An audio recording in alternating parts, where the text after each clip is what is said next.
Good afternoon. Welcome to Who's Tom and Dick?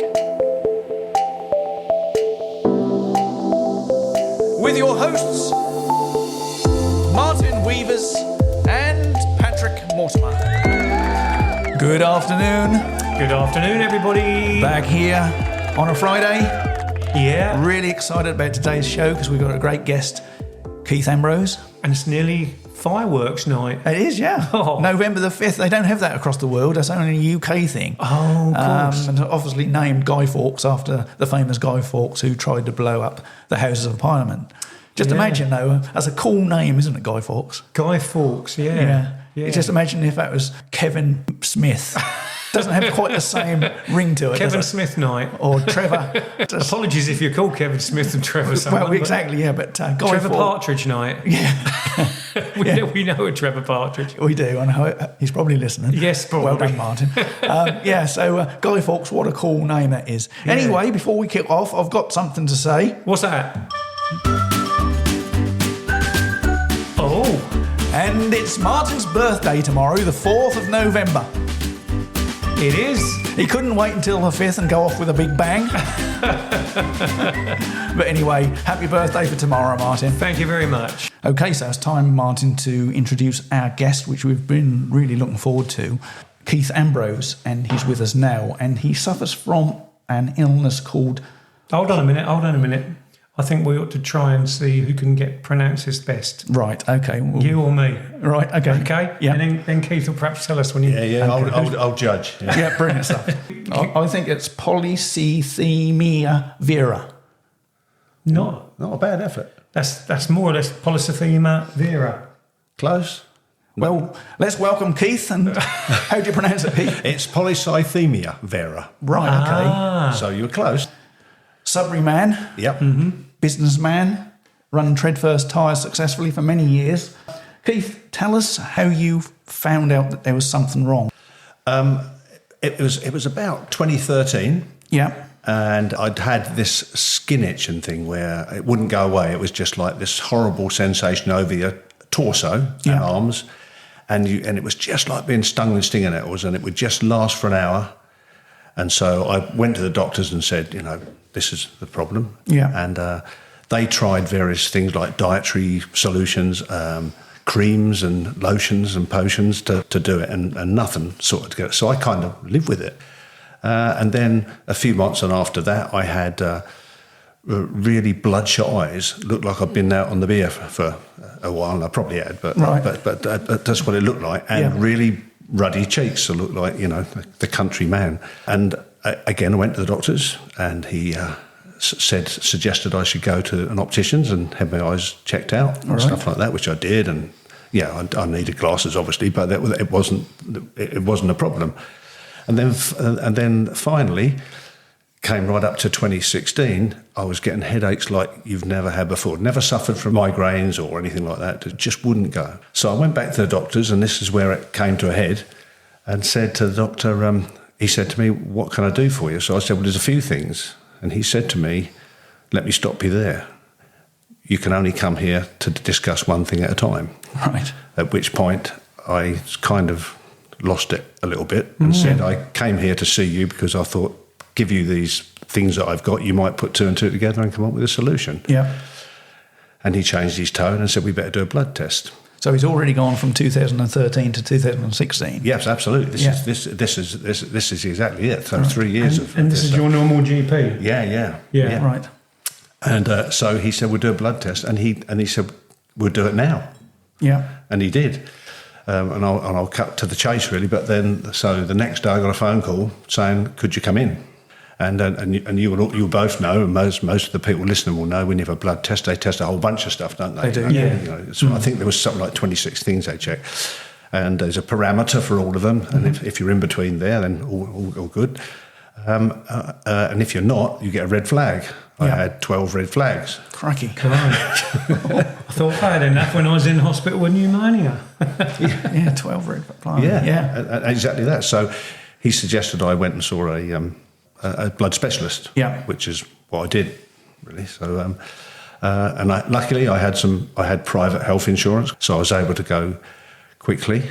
And again, I remember the date. It was the 2nd of June, 2016, because we was at the Suffolk Show.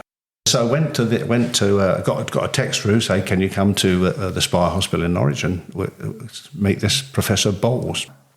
Walked in the door. He said, "I know exactly what you have," and he pronounced it better than you did, but he got it right. I think everybody does. And he said the way we control it is by extracting blood in good quantities and then having some chemo pills to suppress, because what it is, it's red blood cells make the cells for fun. The red blood cells that carry oxygen, they should only be at a certain level, but it just makes it for fun. The upside is you have endless energy. The downside is your blood gets thicker and thicker, and eventually you can guess what might happen. Yeah. So he said, we'll take some blood now. So I said, that's great. He said, how's your blood pressure? So I said, don't really know. And through all this, I'd never had my blood pressure taken. Really? This is a real lesson, this. Yeah. God. And so he said, well, we'll take your blood pressure, then we'll take some blood.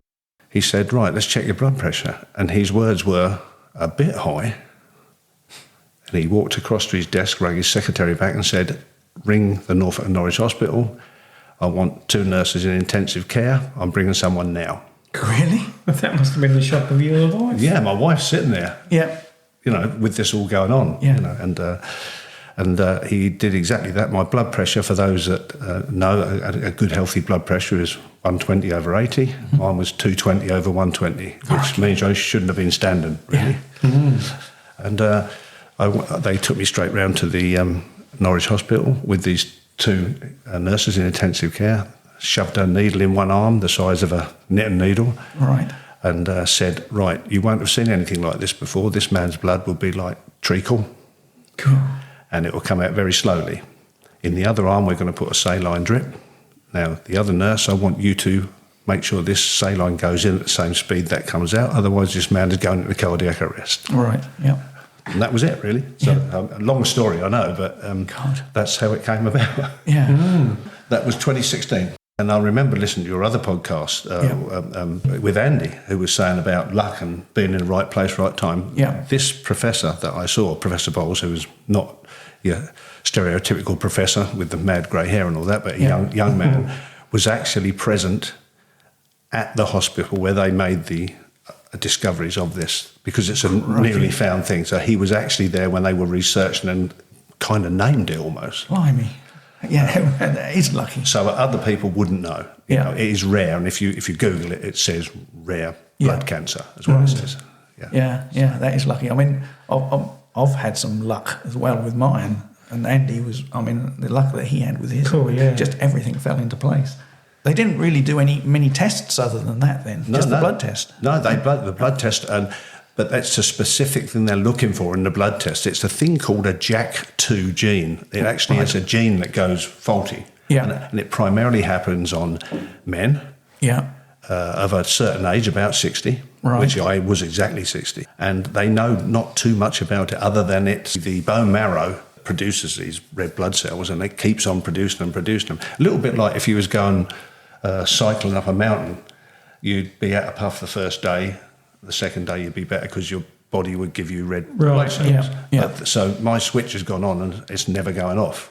I was going to ask you how you felt once you got the diagnosis, but you don't seem to have had any time to think about it. That's all so swift. I know, exactly that. And I think looking back, it's more, not terrifying, but it's more... It means more, and you start to think of all the wider things, your family, and you know, and all those things that, you know, I'm not going to live forever, kind of thing. And you have all those thoughts after the event, but it was so quick and so fast. As you say, everyone around me was, you know, in panic mode. It was just happening. Yeah. So your wife was with you. Yes. How did she deal with it? Was she just supportive and brilliant? Absolutely brilliantly, because you know, someone that you love having that kind of thing happen to you is horrendous, isn't it? Yeah. You know, but she was there and relaxed and calm, and you know, supported me through it, which is completely the opposite to my wife. When we got the diagnosis about my cancer, choosing pieces. Yeah. I was fine. I was asking a million questions. Did you ask lots of questions? Yes, absolutely. And obviously the same questions you would have done, like, what's the likely outcome? That's right. Yeah. I mean, the first one, how long you got? Yeah, exactly. And, So what sort of treatment did you receive ongoing from there? You'll love this bit of treatment anyway. So the blood taking, and they take more than you would at a blood donation. Yeah. They take sort of 450 ml at a time, which is quite a bit of blood. It's very nearly an armful, as someone once said.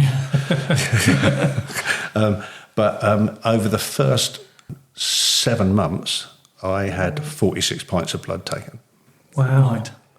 And how much does a human body hold? 8, I think. Doesn't it? Yeah, pints, so, Yeah, God. yeah. So yes, so I was empty. That's just a rotation. Yeah.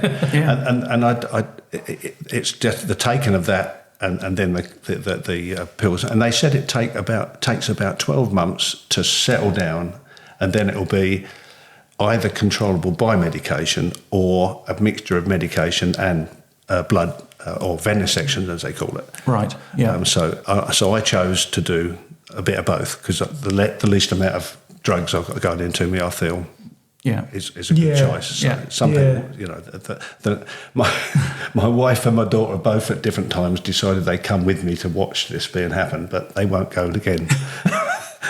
You can see down the point of the needle. Oh, right. So you're used to this by now? I am. It's just, I'm first name terms with all the nurses and stuff like that. So Were there any others around you having this done at the same time? Well, I mean, when you go in, Martin, do you have patients around you? I have people around me all the time who you get to know, but with yours being so rare, I should think there's probably you here and there's others all around the country. Yeah, you would think so. And there again, we've created a little bit of history, because strangely enough, about 3 months before I got diagnosed, I'd met my brother at a football charity fund thing. My brother Stuart, who's 5 years younger than me. Patrick knows Stuart very well, went to school with him. Yeah. So did I. Yeah. Oh, you did as well? I was in the same football team. And you've still got your legs. And the last time I saw him was in the middle of, what was the name of the park? I don't know. I went there. The one in London, where they have all the concerts. Oh, Hyde Park. Hyde Park. Yeah. I heard this Martin, and that was Stuart. Oh, there we Your go. brother calling me. Well, there you go. I think Smokey Robinson was their headline act. So what's a miracle? Boom, boom. Yeah, it's me that does the joke of I'm the sorry week. about that. Yeah, I'll cut that. So anyway, he came up to me and he got bloodshot eyes worse than me. Right. And I said, what's going on? And we proceeded to have a conversation and found we got all the same symptoms. And this is just... So when I'm laying there, as you said, Martin, you just said, what did you say, I think, and asked the questions, I said, look, I need to get to my brother because he's got the same thing. They went, no chance. Really? Just no chance. It's not going to happen. Yeah. It's not going to happen. So I said, but he's got all the same symptoms. Tell me what I need to tell him to get checked for. Yeah. So they did.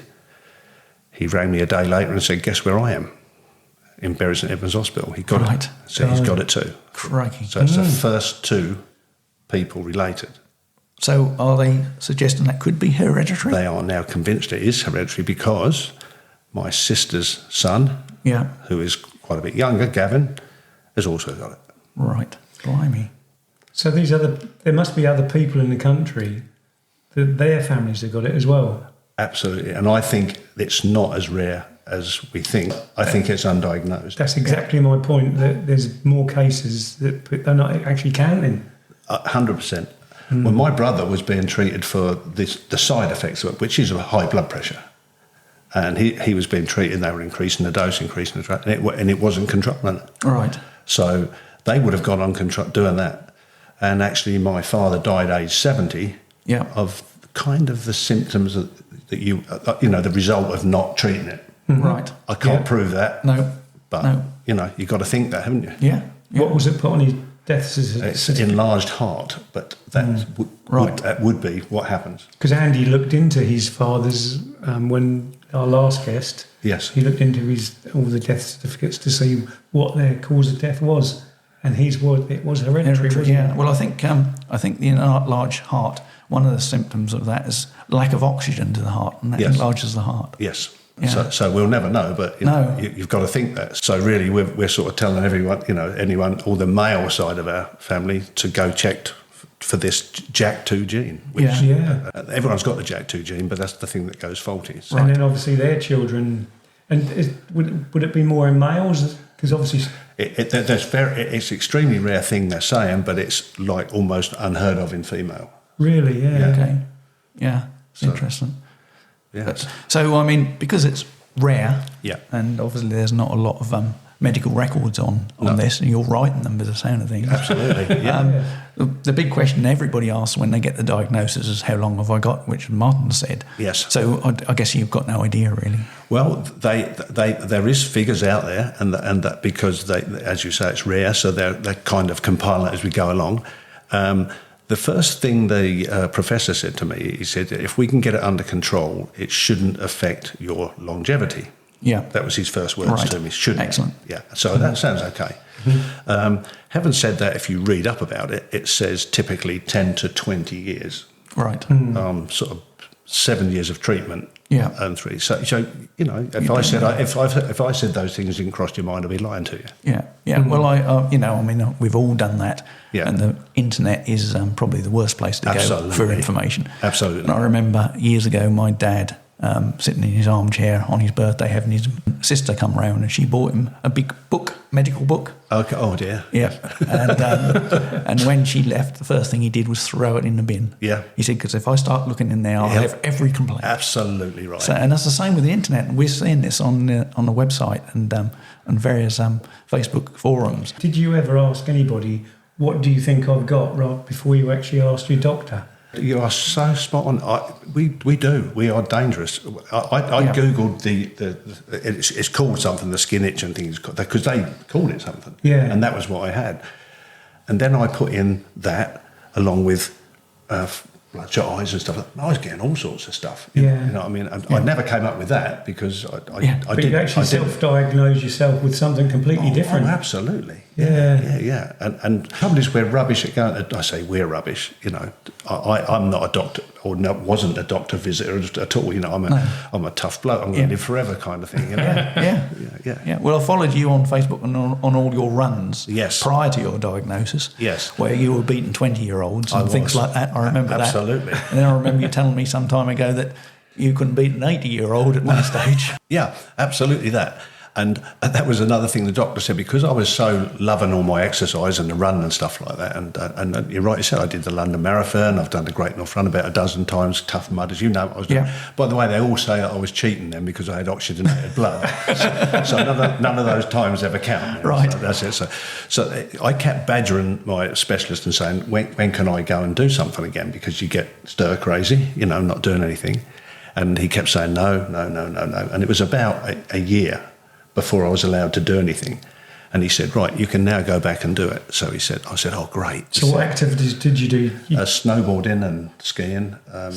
What, around here? Yeah, we get a lot around, especially in Norfolk. It's quite hilly over there. I'll have a look on my way home. You will do. I might get snowed in. Dear, oh dear. Yeah, no, so anything like that. And paddleboarding, stuff like that. Love all that. Been doing it for years. And I wonder if being really, really, really fit helped. He said it saved my life. And that was what he said to me. He said, the fact you were fit, because my numbers, I shouldn't have been standing, as I said to you, not just the blood pressure, but my red blood cell count was nearly 70%, and it should be 40, 45. So thick blood, and the fact that I was exercising and stuff like that, I was sort of walking a tightrope, if you like, burning and living it like that. So, but I guess that would answer the question about the headaches. Absolutely, sure. Yeah. And when you look back, it all fits into place, doesn't it? Yeah. But he said to me, you can go back and run. He said, but forget whatever you were doing before. He said, you're a normal 61-year-old now. So he said, so accept it. And as Patrick said, don't invite those 80-year-olds to race. All those people I used to run past were all smiling and waving. Brilliant. That's a big risk with the heart. Yes. Having thick blood. Yes. You obviously don't know what state your arteries are in. Hopefully yours are in good shape because of your fitness and everything. So, but that 3 years where you weren't diagnosed, Correct. Cool. you were a ticking time bomb. Yeah.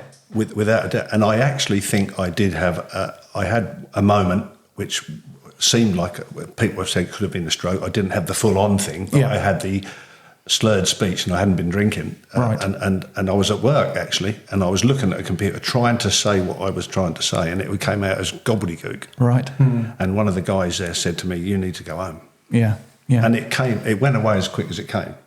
So I think It was a sign. yeah, Yeah. it was, but I didn't pick up on that. So I never had any signs for what I had with mine. You didn't? No. Nothing. And funny enough, mine's mine's really rare. And perhaps that's why I don't look as bad as, some people. And some people don't even know I'm ill. No, well, you don't look ill. No, I don't feel ill. No. But it's funny how... But you do look pretty bad. Yeah, but it's his birthday. Isn't it? Well, Oh, yeah. Yeah. Did I mention my birthday? No. I don't think so, no. So how many tablets are you on a day?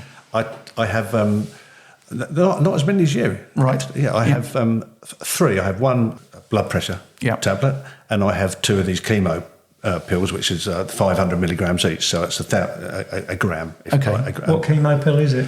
It's called hydroxycarbamide. How about that? It's another word for you to go. Don't ask me the name of mine because I can't pronounce it, but it's not the same. Hydroxycarbamide, and it's and strange enough as well, I had a word with one of the, because I'm under sort of a group of doctors and stuff now, because they're all very interested. No, I'm at Norwich. Ah, blimey! And so there are some new things going on regarding this, because like you two both quickly picked out, that we think it probably is more than, it's not as rare as they think. There's some stuff going on, and they've been trialling some drugs that they think will do away with the need to have the blood taken, and they're at the final stages of that. And they said, would I be interested in being A guinea pig? Yeah, absolutely. Yeah. Really? Yeah. Yeah, and so how often are you having the blood done at the moment then? I had one done this week, so it goes in. I have my blood checked every 4 weeks. Yeah.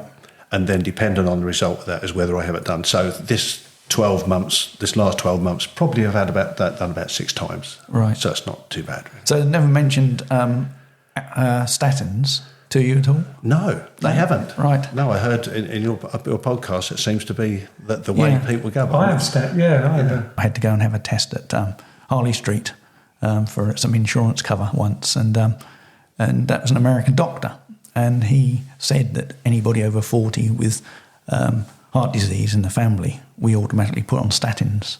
What do statins do? I mean, I don't want to be naive about this one. Statins are a class of medicine used to lower cholesterol. So while some of the cholesterol is in the food that you eat, most of the cholesterol is actually made by the liver. So statins work to reduce the amount of cholesterol made by the liver and helping the liver to remove cholesterol that is already in your blood from that sort of thing. So that just seems a bit of a wonder drug, but a lot of people put off because they say they have side effects. Yeah, a lot of side effects, but touch wood. I only have one at night. I have in statins. And you talk about tablets. I have 13 in the morning. Yeah, 2. What do you take them all at once? Yeah, and 3 of them. There's similarities here because I feel a bit like a guinea pig because I've got this new revolutionary cancer tablet, and I'm only the second person to have this tablet. Wow! And Patrick knows it was giving me all kinds of problems at first, diarrhea, sickness, everything. But now they've got the right dosage for me, and I'm leading a good life now. I wouldn't say it's perfect because we're all suffering in different ways. So how do they monitor you? Do you have to give them feedback, or do they? No. Well, yes, in a way, because I have to keep in contact with my oncologist. Yes. So is it an oncologist? Yes, absolutely. Yeah. Yeah. So I keep in touch with them. Even in the last podcast, I was talking about having a cough and not going to see my grandchildren and that, because of the risk of me getting a chest infection. Yeah. And then I go into hospital, which I was exactly a year ago, wasn't I? Yeah. Patrick came in last year on my birthday. You're obviously on some sort of blood thinners, aren't you? Yes. For your blood pressure. Yeah, for the blood pressure thing. Do you know? And a soluble aspirin. I missed that one out. That's right. Yeah. Make sure you always have a soluble aspirin. Absolutely. Do you feel the cold more? Yes, absolutely. Yeah, I never used to. I was always the one with, warm hands and never anything. But no, I do. Yeah. Wasn't sure whether that was old age or... No, that's a common effect. Keep out that snow. The trouble I have is I'm sitting on one chair and I'm freezing cold, and Wendy's on the other chair and she's piping hot. Alison's exactly the same. Absolutely the same. I've got a little trick I've tried. And she's going to listen to this. Yeah. I turn the thermostat up and she turns it down. Turn up to 22. Yeah. And when I look, next time it's 21. So when she was out the other day, I pulled the thermostat off. Yeah. Moved it round and pushed it back on again. So when I was on 20 now, it's actually on 22. Was until she hears this podcast. Exactly. I might cut that bit out. Actually, I shouldn't have said that. So as a tip, that one. Linny's exactly the same with the temperature. Yeah. Yeah, she does the same on the thing. And the other day she was cold, and I said, well, it's because you've turned it down. It wasn't even on. No, exactly. Yeah, and Andy's point last week, he said he's pretty much back to normal. But he does suffer with tiredness in the night, in the evenings. Oh, God, Especially mental tiredness. Do you suffer with that? Ever so. While I'm going during the day, Yeah. doing something, or out in the garden, I love my garden, stuff like that. While I'm doing something, I can keep going. And that's the other thing Alison always says to me, just sit down. But I don't. Yeah. Because if I sit down, that's curtains, really. Yeah. That's when you feel your tiredness. Yeah, and like, watch the telly, or even match the day, which watch. And you sit down there and you feel yourself just going. Yeah. No, I'm exactly the same with mine. Yeah, but while you're going, you're fine. Yeah, fine. Yeah. Well, I sort of hit a wall at sort of 6 o'clock for some unknown reason. It just sort of bang. I feel tired all of a sudden. But if I get up and start moving around, that wears off. Yeah. So I don't try and sleep during the day at all. I sleep between when I go to bed and when I get up. I might get up late sometimes, but that's when I do try to do mine, because I think once I give in to the afternoon snooze, that's it. I'm going to have one of those every day. But I think you're right. I think the one thing that really sticks in my mind about all those things is like I said to you, I wasn't given a blood pressure test at all in that 3 years. That's amazing. I mean, it's just. I mean, you hear about it. But I would suggest to anybody, you should have regular blood pressure tests. You really should. I mean, well, a lot of the surgeries and chemists have got the machines in there. Anybody listening to this now then perhaps can take note that you wasn't offered one. No. That they should ask for one. Absolutely. So and as Patrick said, our doctor says you've got one, you can go and sit down and just put your arm in the thing and do it. Right. And that spits out the result. Yeah. Just on a little ticket. Yeah, good idea. So every time I go to surgery, I always stick my arm in there just to make sure. Yeah. But do either of you have the white coat syndrome? No, what's that? When you go to the hospital, your blood pressure goes up anyway. Oh right, no, I'm quite okay that. But the funny thing is, I've never ever had high blood pressure, even through all my illness. That's always been low. No, that wasn't part of yours. No, and I've always had a low heart rate. That's always between 40 and 50. Oh really? Yeah. Which is strange. So that's why I say these forums on Facebook can be quite dangerous, really, because no one's the same. But none of us have what you call a classic case for any of this stuff. No, and really. the other thing we were talking about in the last podcast is the defib machines. Yes. You should always make sure you know where your local defib machine is. Yep. Especially once you've got the I do, yeah. Yeah, I don't know. Right outside the sports centre. Yeah. I'm in I'm in Dickleborough, yes. I'm in Riddlesworth. Oh, right, okay, yeah. Yeah, the posh part. Oh, yes. There's no posh part of Dickleborough. I mean, how are you coping and living with it today? You just lead a normal life? Yeah, absolutely. And I think I kind of make sure I want to do the things I want to do, and and love my family and stuff like that. And you just sort of we're going to Nashville. Oh, excellent. Next year. Yeah. Mm-hmm. And me and 3 others we're off to the mecca of winter sports, which is Japan in February. Blimey. So it's got to get myself fit for that. Can I ask you a question? Insurance. Well, Pat's been to America. Yeah. And he was saying a couple of podcasts ago about it. It's gone up for you. Yeah, big time. Yeah. Big time. Yeah. You can't hunt around and get a bargain, I'm afraid. And you can't lie about your condition. You've also got to time your visits to the doctors as well. Yeah. because on the form they asked you if you're waiting for any diagnosis or treatment or anything like that. Once you tick that box, you're almost uninsurable. Yeah.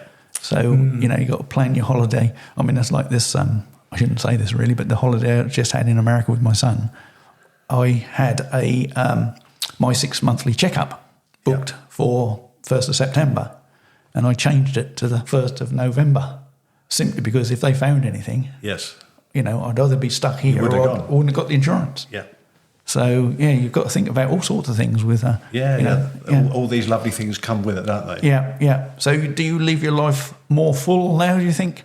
I think I appreciate things. I kind of always have, but I certainly do appreciate things. Yeah, without a doubt. I still work, much to my wife's annoyance. But again, I enjoy it. I like the contact with people. The day to day. But you sort of reach a point where, if it's a nice sunny day and I don't fancy going to work, I don't have to. No. So it's kind of the best of both worlds, really. Yeah, and you appreciate, you appreciate material things don't mean anything. Not a thing. Like I said, there's no sense of feeling sorry for yourself or anything like that. You want to be around for those others, don't you? Yeah. Do you feel people changed around you, treated you differently? I was going to ask that. No, I don't think so, really. I think they've always seen me. The reason we asked this is because this has got brought up in our last podcast, didn't it? People find that people do get that treated different. Oh, no.